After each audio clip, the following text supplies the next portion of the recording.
Would they have predicted that this comes to it in the ace match, Game 7 versus DRG? Maybe not, and Zest is the choice.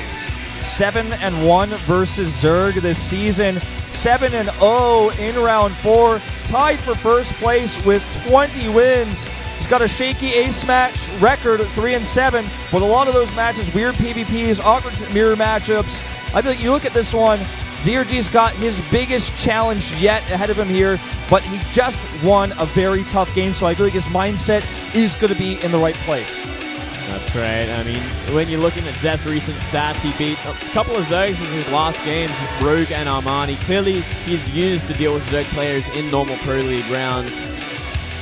Yeah, absolutely. I mean, we were talking about how Stats is strong against Zerg, but I feel like Zest is even a bit of a step up, especially in recent times.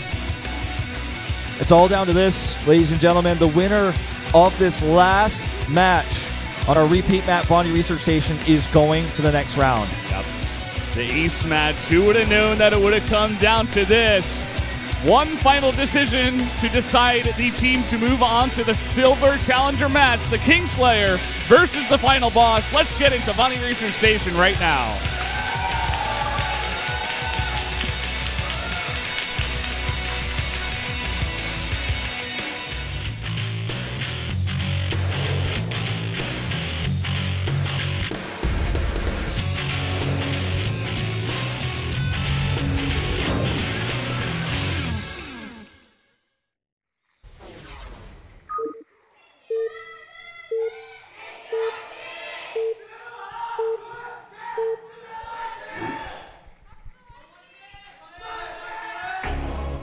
Down in the bottom, in the red, for KT Rolster, the Protoss player, it is Zest.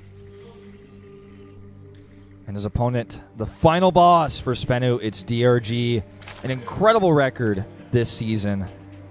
And now it's all up to him. And his weakest state normally is the final match, the ace match. The final boss has almost been this thing that echoes into his mind as if I was once the best at this and now I get nervous, now I mess up. But I feel like taking a win like the one he did last game, a very hard-fought win, you know, one of those games where he was ahead and then kind of messed up some things and had to kind of fight his way through that late game, puts you in a great position to play against somebody like this. Well, let's see how things open up here. Very quick probe scout to start things off as well. But a pilot at the top of the ramp, so nothing out of the ordinary though. Don't think we're going to see a forge here. No, it should be a gateway at some point. I think this is just Zest saying, okay, I want to make sure I don't die to something weird on this two-player map. You know, maybe DRG decides in the moment to go for some kind of very early pool, and Zest just wants to be very safe. Yeah, could even be looking for a Nexus first, to be honest. He's going to get a look at what's going on here. Sees pretty much just nothing. He's doing a little bit of mineral harass, which has become quite popular actually in recent times. It kind of faded away for a while. The Huck Probe, exactly. The sock folding. He's back. But one of the cool things about this, too, is you could check for gold bases with your probe. When you go this early, you go, okay, no hatch. Where is it? Let me find out exactly where it is. That's a pretty weird place to put it. It's but I do love it at the same time, as it's going to mean a lot of creep spread out in the map nice and early. And it means he can get that fourth base inside his main, you know, like at that pocket natural. So much easier to defend. Rogue versus Classic, something that's always going to be in the back of every Protoss player's mind on this map. When you think about, okay, I can't find the hatch. Is he making it in my main base? You got to be stressed out. I got to maybe check my natural. Is he hiding it there? You got to check everywhere. There's so many potential, like standard almost. I mean, this hatchery here is not standard, but it's like almost standard. I mean, it's been used enough times. People will transition with it enough that it's very viable. And so you have to really look for all these potential locations where the hatchery could be, and it's a very scary and stressful thing to do in the early game as a Protoss. Zest has not checked that location. He's coming back to the fourth base. I think it might be the next place he goes is going to be that base, the outer fourth. He's got to make sure for sure it ain't that gold, and then from there it's like, okay, where did you put your first natural or your first base? Going to see that second one as well. He should feel a little bit more relieved, and he certainly is going to scout this. With this pool timing, if he had found it a little bit faster, he might even been able to cannon with this forge, but it's not going to be the case. It's such a hard place to cannon as well, because, I mean, you cancel the hatchery, but that's all that's useful for. You've invested in cannons that aren't going to do anything for the rest of the game. There's a million different places to take a base on this map after you cancel. Yeah, like, really, you'd want to try and cannon the one in the low ground there. And beyond that, it's pretty much it. Because it's not like any other map where you can just like try and contain it with the cannons after you cancel that hatchery. Yeah, so we are going to kind of transition into a somewhat normal game here. The DongRaeGu able to get up his natural and is going for a pretty quick third as well. And Zest just going for that Nexus first and to Forge to be safe, even with the cannon and that gateway. Yeah, just pretty standard opening for Zest. After everything's said and done, like, it all normalizes from here. A little bit of a cat and mouse with those hatcheries. But Sure. DRG really setting himself up nicely for the mid-game as well, and for getting that fourth base especially. I do like where he puts his hatcheries. Yeah, the fourth base and the backdoor expansion is always going to be essentially free at this state in the game. Now, what are you guys thinking? Oracles? I would like to see Oracles here. Yeah, I can feel Oracles for sure. See if he wants to go into Mothership Stalker first, though. Well, he is going to have a lot of gas saved up here, actually, as he did go into Forge and Nexus, or rather Forge Gateway, and then Cybercore, and it is going to be a Stargate coming out. Yeah, it makes sense, you know. Always want to try this against 2 hatcheries. Looks like it might just get scouted out there. Scouted very early, and, you know, I don't find Zest to be the type of player to Phoenix in this situation. You know, like Classic very well might, but Zest not so much. So let's see if he actually does, now that he's been scouted, go for something a little bit different. Stalker actually going to kill an Overlord here. Oh, well, wow. maybe not. He barely might get on that pedestal. Looks like he should be able to. Also some Lings coming over to possibly distract. Yeah, at the very least, he can just wait there for the Oracle to come and then deal with it. So, still, he knows where that Overlord is. It's going to be free. It's going to deny a lot of scouting in the mid-game as well. Look at that. Straight to it.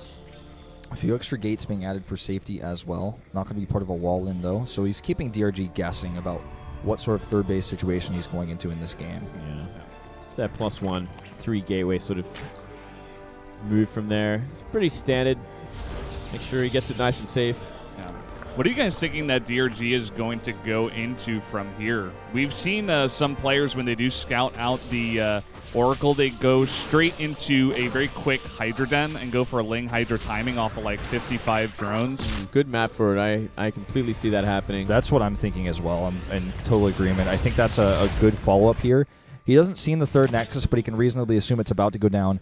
2 Evolution Chambers, though, leads towards more Ling-heavy compositions. Maybe a lot of the same of last game, to be honest. You know, he wasn't afraid to do it last time. Mutas into a very heavy Ling Hydra. Could be the same way this time around. Tons of droning. 10 more drones. 12 more drones. He's got the extra queens. He's got spores up. Oh, this could do something, though. Double Oracle. Queen killer. Yeah, spending a lot of energy and time on this queen, but not worth it. Yeah, you got to find some damage when there's a spore at every base. Going to find a bunch of transferring drones here. And then just is going to back off. Yeah, a lot of reuse with these Oracles as well. Can fly back in once there's, the energy's back and the shields are back up. Very easy to snipe drones with, too. I just have to say I'm very impressed with SBENU's performance today. Showing a lot of depth in their lineup. Only really Joxy had that off game. It was more of a build order loss as well. So it's not like he lost because he was playing horribly or anything. It's just simply like, oh, you made the wrong choice. Yeah. Well, Lings could do something here. Good force fields to deny, though. Nice SimCity. Nothing going to happen. I think we might see just a pretty quick attack from Zest going into this. You know, he's much more likely to go for a faster +2 Stalker roll-in. Yeah, with Blink. Yeah. Once that Twilight Council finishes up, probably see +2 added with that Blink at the same time. There it is on the production tab. Yeah. A lot of extra gates as well. This is the kind of Protoss player Zest is. I mean, we were talking about this. He loves to put on the pressure. He's not going to say, okay, I finally got a third base. Now let me sit back here for 10, 15 minutes and make the perfect army. Yeah, I like his style a lot more, just for viewership's sake. Yeah, it's a lot more entertaining. And he's also got one of the best control out of any of the players in the entire world. So he knows where his strengths lie. Exactly. And he's going to use them. He's going to use these tools. He's going to use these 2 Oracles. He's going to use this Sentry move out. This isn't the attack. This is like the beginning of the... This is the pressure. Yeah, this is the pressure. This is the, oh my god, guess what? It's Zest I'm playing against. I need to make sure I make absolutely no mistakes. 10 Hydras on the way as a reaction to this. But he uses the tools that he makes for himself. He does not sit back and wait for other players to make mistakes. He forces mistakes. That's why Zest is a better player. Yeah. Ling's going to try and deny this pylon. Never going to happen there. And now 2 Oracles going to zone them out for the rest of the game. Not going to be finding any sort of counterattack in here. Look at this Stalker Warp, and this is about to be the attack. Yep, this is a scary one as well because that fourth base is pretty exposed. Oh, going to let that pylon go. He's got another one pretty far forward up here on the ledge. Hydra range almost done. And this pylon will survive. He's got another one on the way. He sees that. He just lets it go. If he can get these Lings on top of the Stalkers, which is going to be a hard task with this many sentries, can fight this with a Hydra's head on. Such a warp in here. This is a scary thing. It's that pure Hydra at the front here too, so force fields are going to mash these. Yeah, even that pedestal we were talking about earlier is going to work in his favor. Look at this. Time Warp goes down, killing several Hydras early on. And he needs more of them. He's going for a counterattack, actually stopping those warp-ins. This is important too. You know, if he can deny those pylons, the attack stops essentially. Oh man, Hydra's now starting to fade away, but he's got Lings coming from the other side. There's no force fields here. Spinecrawler's finished, doing a lot of extra damage right now. The Oracles need to be fighting as well. They're actually just using, he's been using them as detection in this fight. Zest has been fighting for a long time without +2. It finally finishes here. And is there enough Zerg to even then hold this off? There's only 13 Hydras and 13 Lings coming through. Looks like he's gonna have to pull these drones to survive. He might even let this base go. The Hydras are trying to come out here. The Stalker army is almost all at full health. They're almost all in the green.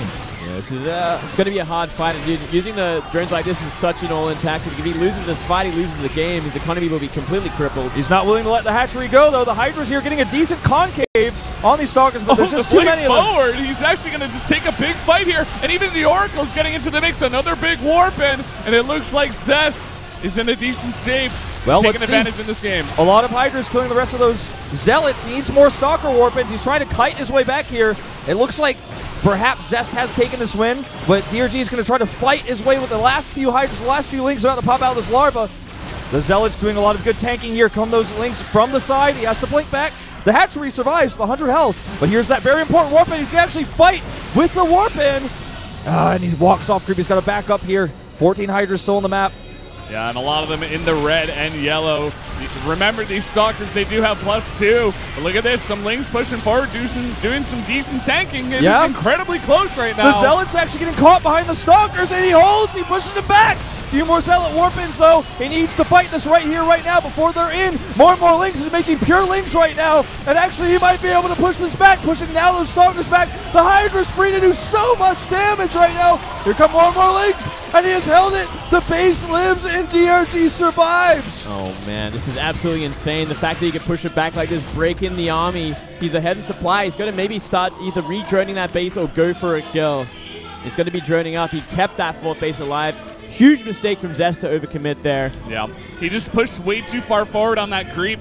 His Warpins were way too far behind. The Hydras all survived for way too long. I also think that very aggressive blink was not really needed. Yeah, I completely agree with you there. Yeah. Now a huge Warpin of Zealots, and that's not going to be enough to help him defend this. They have no range. He has no Mothership Core. These Hydras are going to work at this base for so long before he can actually bring anything out to defend this. Queen's coming up at home. He's getting his injects back online. Same time, you really don't want to see DRG overcommit either, because if he overcommits here, he also throws it in a big way, and it could really come back to bite him with the counterattack once again. There's a blink, and there's enough Zealots to protect these Stalkers. When you have just even a few amount of Stalkers, just 5, you can really just chase those units all the way back, but these Lings delaying, buying some time is going to be perfect. Yeah, I feel like it's just important to know what Moonglade said, but DRG knows he cannot win the game off of this. He's just trying to get his economy back to a survivable level. Another thing that we don't have, as far as I know, and Moonglade, you can check for this for me perhaps, is there a robotics facility? Because obviously Colossi would be a great transition here. He's going for Templar instead, as I say this. Yeah, no robo on the map, which is a huge problem dealing with this composition. But there are other ways to deal with it. If he gets enough, gateway units up, upgrades as well, he's actually making another Oracle. So he's going to try and, I guess, harass his way back into this as well. Storm. Look at that backdoor base. There's no Spore. Yeah, that's actually going to help out a lot. No Queen, even. He could just annihilate that entire base of mining. Or he could use it for detection, clear up that creep as he goes for another attack. Yeah, there's a lot of ways he can use this. It's even going to do a lot of damage to Hydras if he can get it on top of them. Yeah. Finally, a Queen comes out, but it's still not going to be enough. 60 energy on the Oracle. She'll be happy to kill the Queen and then kill the drones. He needs Hydras over there. One's about to pop out. That's really helpful that it comes out at this exact moment. He can turn it right around. Well, he's going to try for it. Only 8 drones here, though, so it's not going to be the biggest loss as we see more transfer. Still going to do something. Yeah. He needs everybody he can get. DRG moving out across the map at the same time right now with a large Hydra army. He's sitting at about 33 Hydras right now, 66 Slings. Scary position to be in. This is right before Storm is on the map at all. Charge as well. You know, he doesn't want to drop too many force fields. The block goes out. Hold position while the Hydras just put out an annihilation amount of damage on these Zealots. Look at this concave Hydras. Link streaming in as well. Zealots are fading away. He needs to get those Hydras fighting, though, against the Perilous Army, not against the Nexus. Yeah, left side is wasting too much damage there. Still, it should be enough to close things out. So much range. The Archons are pushed away here, and now he's actually working. The shields on the Nexus are nearly gone. Kiting back against those Zealots. He's now going to try to go for the trap. He's going for the surround on the Hydras. DRG trying to just push back here and get some kind of semblance of a concave, but the Archons are doing a number on all these bio units. He's bending so far around. He kites back here. More and more links coming through. He needs to get rid of those Zealots so he can actually kite against the Archons. And it looks like a supply lead now for Zest, who has a massive bank. Yeah, he's turned this around in a big way. Investing in Storm, investing in Void Rays now. All he has to do is make an army, wait for Storm, and go for the kill. He's kind of made the right composition. He survived somehow during that fight. Just bad positioning from DRG more than anything else. Exactly. You were saying it exactly correct. Half the army of those Hydras was not even attacking the army. It was fighting the That Nexus. can't happen. Yeah. That just can't happen. Yeah, it's like, well, you don't have 33 Hydras if 17 of them are not shooting at the units. You might as well not even have them. He is trying to remax here. He does have that 4-base economy. What he wants to do here, very importantly, is deny Zest from taking a 4th base, because I feel like as much as we talk about how Zest is overall the better player, is he as good as stats as Turling on 3 bases doing this? I don't think so. Well, he's in such a good place, he doesn't have to. He's going to try to deal with the Templar, but there's Archons here. Archons and a ton of charge lights that get right on top of the Lings. I don't even know if he got one Templar there. I don't think he did. By the way, that Oracle is on 14 kills now. It actually got back into that base and did a lot more drone damage. Yeah. There's finally a Spore, which is good to see, but it's already done that damage, as you said. I'm going to blow everybody's minds and just let everyone know that DRG held all those attacks and did all that damage, did all that fighting with +0 Hydras. As the +1 is now 2/3 from completing. Well, you know, that says a lot about why that attack failed as well. Sure. Because, you know, he just didn't have any upgrades, and he had such bad positioning. Another tight wall here. Oh, I guess I take it back. Slippery Lings getting into the main. There's almost nothing to kill here, though. He's just simply going to bring his units back and defend this. This is a desperation attempt that isn't going to find much at all. Now he's locked in. Oh, I guess not again. Poor Zealot, man. Zealot's like, woo. They dunked themselves in oil before they came to this fight. He needs to get fired, man. Remove that Zealot from the game. Get the flamethrower upgrade for the Zealots. He almost bought enough space there to kill the building Nexus with his Hydras, but he wasn't able to do it. It's such a scary place to be in, though, because you're up against charge lots, you're up against a lot of force fields, and Storm. Like, and DRG is stuck on Ling Hydra against this. And you can't fight that army with Ling Hydra. You just can't fight this army. 9 Templar. No chance at all you're going to fight this army and come on top of it, unless you can remax and fight again and again until there's no Storm left over. Another Ling run by attempt. Let's see how slippery the Zealot is this time. Nah, he's stapled his feet to the ground. All right, well, here we go. He's going to try for it. He wants it, but look at that Storm. These Hydras do not have speed. No, they do not. Look at that. You almost never see Hydras move this slow. Oh, boy. So many Templar. He can feed back the Queens, and more Storms coming down, as well as an excellent time warp. A great hold for DRG in the early game, but it's not going to be enough. He's typing it out. GGO. KT Roaster will move on. Zest winning that very important ace match, bringing us there. What a day of matches. Did not expect to see such a great series, such a great 7th game. Yeah, that went way too close. I'm sure Zest was sweating during that one. Can't believe he actually turned that around, but just an unfortunate fight from DRG is all it took, and enough space was built for Zest to get into that Storm and scary composition. Yep. Also, Zest, kind of unfortunate fight for himself, where it looked like he was in the lead with that pressure with the +2 and the blink, but a very aggressive blink, threw a lot of his stalkers away, got out of position, was away from his warpins. DRG wasn't really able to punish him, though, especially on that really long, thin map. It is a 2-player map. It takes a long time to get across, especially with how much creep was cleared up by the Oracles with the detection. He just wasn't really able to punish Zest on the back of that, and he was able to hold on 3-base, and even that Oracle as well that got 14 kills was a very important part of this game as well. Yeah, that was a game changer, slowing down the economy lead from DRG in a big way, and that's the only thing he had going for him at that point. Wow, what a great showing from SBENU today, regardless of not being able to take it and move on. I think a lot of people were expecting 4-0 or a 4-1 looking into this one, but MMA, Curious, and DRG pulled their weight. They said no. MMA taking out Flash with a cool timing attack. Curious able to beat Life in a straight-up ZVZ. Then Stats was really what brought things back until he hit DRG, the final boss, who was able to keep himself alive versus Zest, but not take the final win. Yeah, fantastic games all around. Yeah, SBENU really came prepared, as expected. I mean, they can mix it with the best of teams, and no surprise it took them to Game 7 here. I'm curious to see how KT Rolster is going to do tomorrow against CJ Antis. You know, they were able to take down SBENU, but CJ Antis is a whole other new monster with a ton of other incredibly strong players. Now, yeah, that's going to be our match for tomorrow. Starting maps, map list, and players should be live in about an hour and a half or so, around 10:30 KST or usually when that gets announced. So as soon as that information is up, the three of us will be tweeting it out there, spreading the word about that. So, of course, everybody wants to know who they're going to send out, what the map is. It's hard for us to predict who the first players are going to be at this point in time simply because the maps have not been announced yet. But I wouldn't be too surprised to see Flash come out as the first player for KT Rolster yet again. Flash, you know, it wouldn't be a bad choice. I guess it really depends on the map, and more than anything else, like who's confident to go out first.